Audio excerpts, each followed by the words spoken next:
Question number 3, PQRS is a rhombus. PQRS क्या है? एक रोम्बस है। If QSR equal to 65 degree, angle QSR equal to 65 degree, find all the other angles. माने जो angle है आपके वो फाइंड करने हैं। तो सपोज करिए इसमें एंगल P है आपका, ये फाइंड करना है। एंगल Q 2 पार्ट्स में है तो इसको भी फाइंड करना है, इसको भी फाइंड करना है, ये भी एंगल फाइंड करना है और ये भी एंगल फाइंड करना है।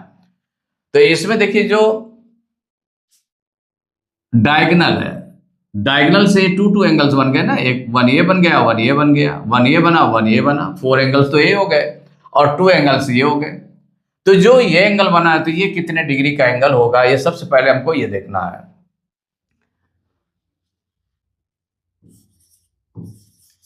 इसमें जो रोम्बस दिया है PQRS, PQRS is a rhombus, is a rhombus in which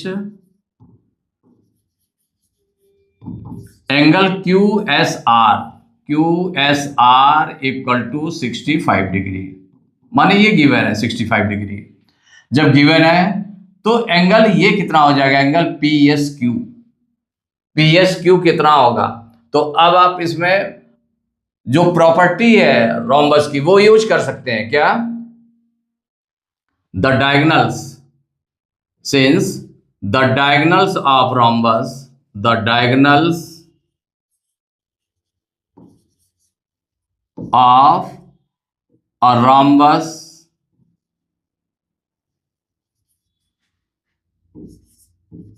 bisect its angles।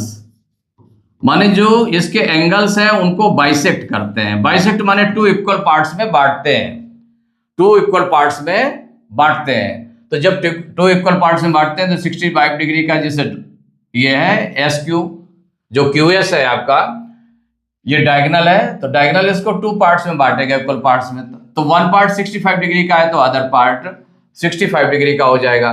तो देयरफॉर क्या हो जाएगा, जो एंगल QSP है या PSQ कहते हैं, एंगल PSQ इक्वल हो जाएगा किसके एंगल के, QSR, एंगल QSR इसके इक्वल हो जाएगा।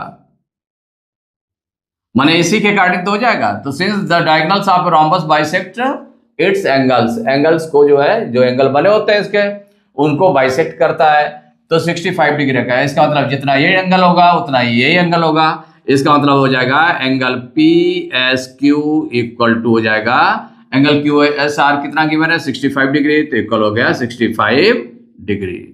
ये आपका निकल आए, ये कितना निकला है 65 डिग्री निकल आया। तो ये आपका 65 डिग्री आपका निकल आया। देखिए अब हमको सपोज करिए कि कौन सा एंगल निकालना है, ये निकालना है एंगल। तो ये 65 मिलाकर कितना हो जाएगा, 65 और 65 को अगर हम मिला दें, ऐड कर लें तो कितना हो जाएगा 65 130 हो जाएगा। तो इन दोनों का जो ये दोनों एंगल्स कैसे हैं, माने एंगल P और एंगल S में क्या रिलेशन है, तो ये दोनों एडजेसेंट एंगल्स। तो adjacent angles of rhombus, the sum of adjacent angles of rhombus is 180 degree. तो सिंस अब आगे यूज करेंगे, देखिए एक आपने ये निकाल लिया। अब देखिए अदर जो यूज करने जा रहे हैं, since the sum of adjacent angles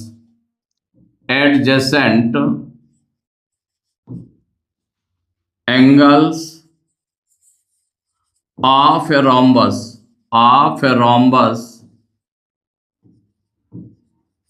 is 180 degree. माने जो उसका पेयर है, जैसे देखें कि ये और ये दोनों कितना होता है 180 डिग्री होता है। इसका रोम्बस का इसका सम जो होता है एडजेसेंट एंगल्स का सम 180 डिग्री होता है। इसका मतलब एंगल हो गया कौन सा, एंगल SPQ। तो देयरफॉर हो जाएगा एंगल SPQ, क्योंकि इसकी जो साइड्स होती हैं माने अपोजिट साइड्स पैरेलल होती हैं, पैरेलल होती है ना, तो पैरेलल होती हैं तो ये जो को इंटीरियर एंगल्स बन रहे हैं, इसीलिए तो हो रहा है इसमें। तो मीन्स क्या हो गया, angle S P Q, angle S P Q ये angle plus angle P S R, angle P S R equal हो जाएगा 180 डिग्री। इसी के अकॉर्डिंग हो गया। अब एंगल एस पी क्यू ये आपको फाइंड करना है, angle S P Q find करना है, plus angle P S are कितना है 65 डिग्री प्लस 65 डिग्री, ये है ना दोनों, 65 डिग्री प्लस 65 डिग्री ये दोनों मिलाकर हो जाएगा इक्वल 180 डिग्री। तो angle S P Q plus इन दोनों को ऐड कर लिया तो 65 65 कितना हो जाएगा 130 डिग्री इक्वल 180 डिग्री। तो angle S P Q equal 180 degree, 130 degree को उधर ट्रांसपोज कर देंगे तो माइनस में चला जाएगा 130 डिग्री, तो इक्वल 180 में से 130 माइनस करेंगे तो 50 डिग्री आ जाएगा। इट मीन्स हो गया angle S P Q equal हो गया 50 डिग्री, ये निकल आया। कितना निकला है 50 डिग्री। अब ये 50 डिग्री हमारा कौन सा एंगल निकला है, ये एंगल निकला है 50 डिग्री। अब हमको ये फाइंड करना है एंगल, कौन सा एंगल, ये फाइंड करना है और ये भी फाइंड करना है। तो जितना ये एंगल होगा उतना ही एंगल ये भी होगा, तो अपोजिट एंगल्स वैसे भी इक्वल होते हैं। या हम ऐसे देख लें कि देखिए ये एंगल इसके इक्वल हो जाएगा, ये एंगल इसके इक्वल हो जाएगा। तो सिंस अब यहां पर देखिए नेक्स्ट आप करने जा रहे हैं तो क्या हो जाएगा, सिंस ये आपका क्या है, ये दोनों कौन से एंगल्स हो गए, एक एंगल ये बन रहा है देखिए इस पर और एक एंगल इस पर बन रहा है, तो ये दोनों पैरेलल हो गई साइड। कैसे हो गई, तो since P S parallel to Q R, P S parallel to Q R and कौन से Q S, Q S is transversal, Q S is transversal, कि जब ये ट्रांसवर्सल है इट मीन्स क्या हो गया कि जब ट्रांसवर्सल है तो इट मीन्स तो जो एंगल ये है और इसमें क्या रिलेशन हो गया, दोनों इक्वल हो जाएंगे। तो देयरफॉर हो जाएगा एंगल एस क्यू आर, या एंगल कौन सा हो जाएगा, एंगल इसको भी ले सकते हैं एंगल एस क्यू आर, माने ये angle S Q are, angle S Q R equal हो जाएगा एंगल, ये एंगल किस एंगल के हो जाएगा, इस एंगल की वैल्यू इसके इक्वल हो जाएगी, मान रहे angle P S Q, angle P S Q. ये अल्टरनेट इंटीरियर एंगल्स हो गए। कैसे हो गए, alternate interior angles, alternate interior angles, इसलिए दोनों इक्वल हो गए। तो देयरफॉर हो जाएगा angle S Q R equal to जितना एंगल पी एस क्यू की वैल्यू कितनी आई है 65 डिग्री, तो 65 डिग्री राइट कर लिया, ठीक है ना, ये हो गया आपका।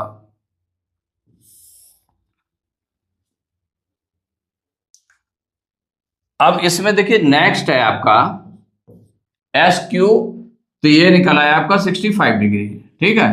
अब इसको जैसे निकालना है, इस एंगल को हमें निकालना है, इस एंगल को, तो ये एंगल क्या हो जाएगा, जितना ये होगा, तो इसमें यही हो गया the diagonals of a rhombus bisect it's angles, since the diagonals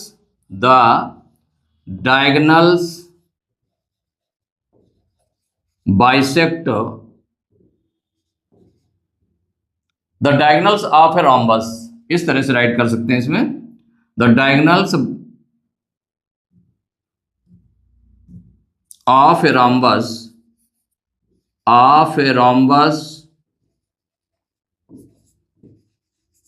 bisect its angles, माने इसके एंगल को बाइसेक्ट करते हैं। तो जो इसके एंगल्स होंगे उनको बाइसेक्ट करते हैं, डायगोनल्स कोई भी हो उसको बाइसेक्ट करेगा रोम्बस में। रोम्बस का होता है कंडीशन ये, तो इसका मतलब क्या हो जाएगा, एंगल जो एस क्यू पी है ये इस एंगल के इक्वल हो जाएगा, तो देयरफॉर हो जाएगा angle P Q S PQS equal हो जाएगा एंगल, ये जो SQR, एंगल SQR इसके इक्वल हो जाएगा।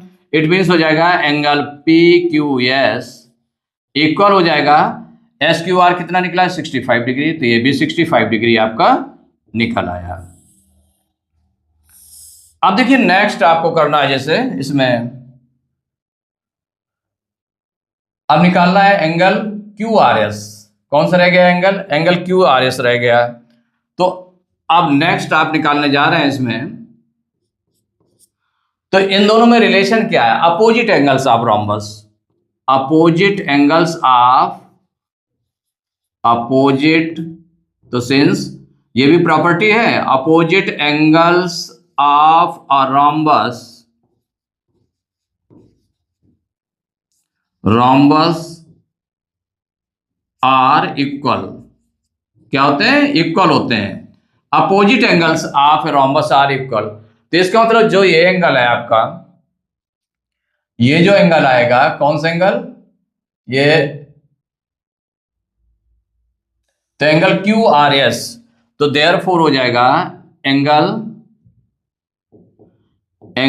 QRS इक्वल एंगल किसके हो जाएगा, इसके अपोजिट एंगल कौन सा है, एंगल ये, तो एंगल SPQ इसके इक्वल हो गया। इट मीन्स हो गया angle QRS equal angle SPQ कितना है, SPQ 50 डिग्री है, जिसको इक्वल 50 डिग्री राइट कर लिया। अब देखिए सभी एंगल्स आपके फाइंड हो चुके हैं, सभी एंगल फाइंड हो चुके हैं। इनको अब एक साथ आप राइट कर सकते हैं आंसर डाल करके। तो आंसर में क्या हो गया, आंसर डाल सकते हैं,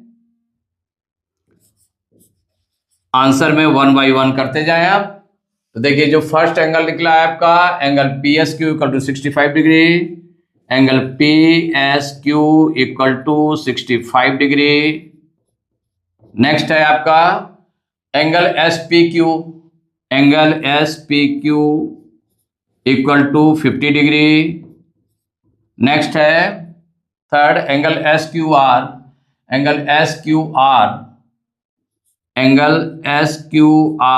इक्वल टू 65 डिग्री।